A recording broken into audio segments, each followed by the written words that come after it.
नमस्कार दोस्तों, how to play chess at advance level का ये दूसरा वीडियो है। ये सेम चार्ट में मेरे पहले वीडियो में आपको बता चुका हूँ।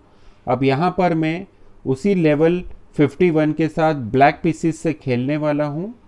ये चार्ट आपको एक बार बताने का उद्देश्य फिर से यही है कि जो प्लेयर्स इस वीडियो को पहली बार देख रहे हैं वो ये चार्ट अपनी नोटबुक में ड्रॉ कर ले। यहाँ पे सब्जेक्ट ये था कि एक सीनियर प्लेयर का ये कहना है कि जब वो अपने सॉफ्टवेयर में खेल रहे हैं तो लेवल 51 के साथ वो नहीं जीत पा रहे थे, तो उसी का मार्गदर्शन यहाँ पर किया जा रहा है। अब यहाँ पर मैंने ब्लैक पीसेस ले लिए हैं। यहाँ मैं लेवल 51 के साथ 15 चाले बोर्ड पर खेल रहा हूँ। अभी इस गेम को मैं पूरा नहीं खेलूँगा क्योंकि जो आपने चार्ट में देखा था उस पेज में 3 लेवल बने हुए थे, 51, 52 और 53। अब ये मेरा गेम में स्टार्ट कर रहा हूँ। वाइट ने खेला है नाइट F3, उसने रेटी ओपनिंग स्टार्ट करी है। अब मैं यहाँ पर खेलूंगा D5। यहाँ पर C4 आया है। यहाँ पर अगर अब मुझे, चूंकि ये रेटी ओपनिंग है तो मेरे पास काफ़ी अलग अलग मूव्स अवेलेबल हैं, जो है C6 भी है, E6 भी मैं खेल सकता हूँ, तो मैं यहाँ पर E6 खेलूँगा। अब वाइट ने खेला है D4। तो जो एडवांस लेवल प्लेयर गेम खेलता है तो उसको हर तरीके से गेम की नॉलेज रखना पड़ती है कि जहाँ ओपनिंग में क्या मूव्स बोर्ड पर चल रहे हैं। अब आप गेम देखेंगे, D4 खेलने से गेम कन्वर्ट हो गई है। D4 पे D5, C4 पे E6, नाइट F3 पे नाइट F6, यानी जो रेटी सेटअप से गेम की शुरुआत हुई थी अब वो यहाँ पर कन्वर्ट हो रही है क्वींस गैम्बिट डिक्लाइन सेक्शन में। वाइट ने खेला है NC3, मैं यहाँ पर खेलूंगा बिशप E7।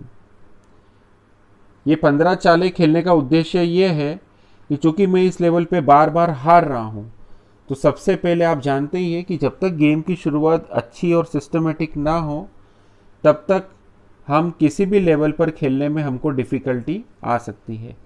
अब चूंकि मैं एक बात आपसे कहना चाह रहा हूँ कि मैं ब्लैक साइड से क्वींस गैम्बिट डिक्लाइन इस तरीके से नहीं खेलता हूँ।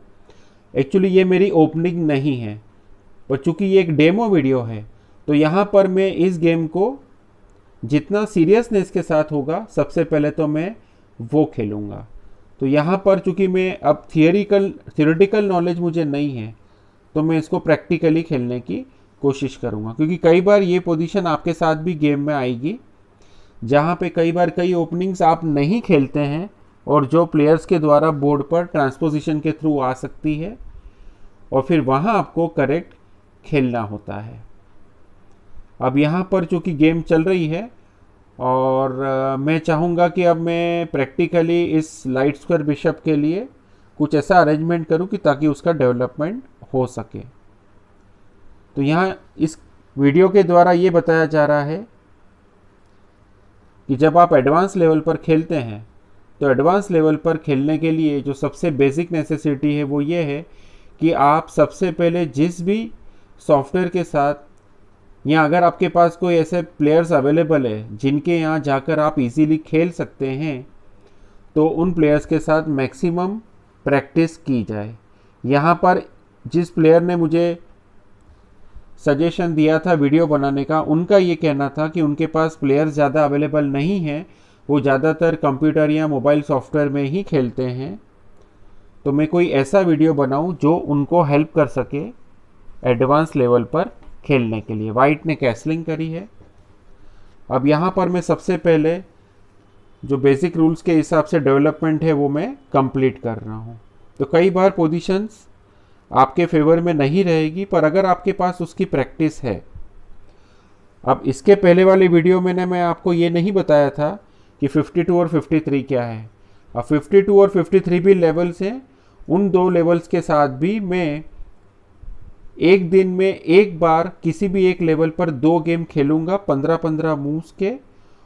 और चूंकि मेरे सॉफ्टवेयर में 100 लेवल्स हैं, हालांकि मेरा प्लेइंग लेवल यानी उस प्लेयर का जो प्लेइंग लेवल है वो 50 ही था। 51 पे तो वो कंटिन्यूस हार रहे थे, ऐसा उनका कहना था।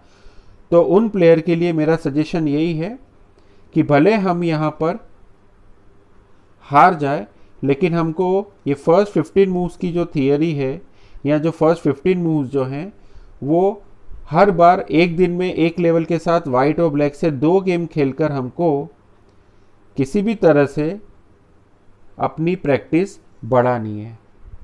यहाँ उद्देश्य ये भी है कि हम हमारी एक्चुअल गेम तो खेलेंगे, कंप्लीट भी करेंगे, लेकिन अगर हम यहाँ पर एक दिन में एक लेवल या 2 लेवल के साथ जब ये 15-15 चाले चलेंगे तो हमारा एक्सपीरियंस भी बढ़ेगा और हमको ये जानने मिलेगा कि यहाँ पे जो ओपोनेंट है वो ऐसे कौन से नए मूव्स ओपनिंग में कर रहा है या मिडल गेम में कर रहा है, या उसके पास कोई ऐसी एंड गेम स्ट्रेटजी है जिससे वो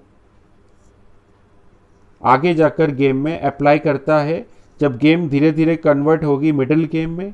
और अगर मैं गेम कंप्लीट करता हूँ तो जो गेम एंड गेम में जाएगी और अगर मैं किसी रीज़न से एंड गेम से हारा रहूँगा तो उसका जो सबसे पहला रिफ्लेक्शन होता है वो ओपनिंग से ही स्टार्ट होता है। ओपनिंग के कई वेरिएशन में अगर मैंने कोई ऐसी गलत चाल चली होगी या ऐसी ओपनिंग खेली होगी जो मैं नहीं जानता हूँ, जो मैंने प्रिपेयर नहीं की है, तो वो गेम में कहीं ना कहीं मिडल गेम प्लानिंग या एंड गेम में ऐसी मिस्टेक्स में कन्वर्ट हो सकती है जो मुझे गेम में लॉस दे सकती है।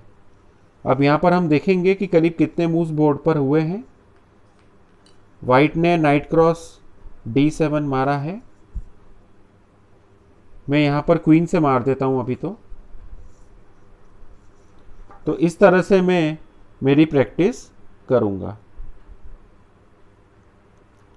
अब यहाँ पे करीब करीब 12 मूव हो चुके हैं।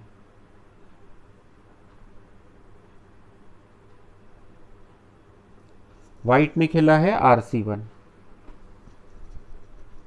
कई बार ऐसा भी होगा आपके साथ कि जो ओपनिंग आप नहीं खेलते हैं, जैसा कि मैं कह चुका हूँ, वो बोर्ड पर आएगी, तो प्लेयर को सबसे पहले वही रूल अपनाना है, you have to play according to the board position demands. अब ये आपका नॉलेज और आपका एक्सपीरियंस होगा कि आप पोजीशन को कैसे हैंडल करते हैं।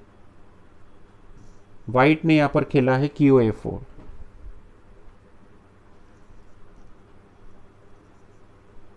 तो इस तरह से मैं यहाँ पे आपको एक एग्जाम्पल के थ्रू करीब में यहाँ पर 14th मूव वाइट ने खेला है।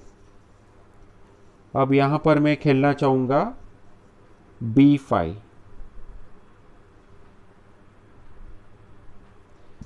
वाइट ने खेला है QC2। ये 51 नंबर लेवल है।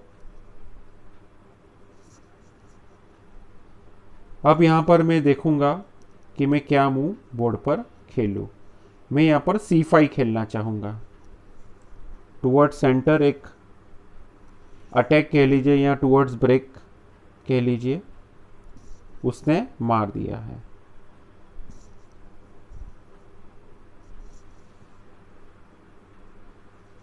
अब मैं यहाँ पर बिशप से मारना चाहूँगा। पहले रुक से मारना अपना एक्सपीरियंस और अपनी प्लानिंग होगी। तो इस तरीके से बोर्ड पर आपने देखा करीब 15 मूव्स बोर्ड पर खेले जा चुके हैं। इवन ये मेरा 16th मूव मैंने कंप्लीट किया था। तो इस तरह की प्रैक्टिस आप करेंगे, या तो आप गेम अपनी नोटबुक में नोट करके रखेंगे या अपने सॉफ्टवेयर में सेव कर लेंगे।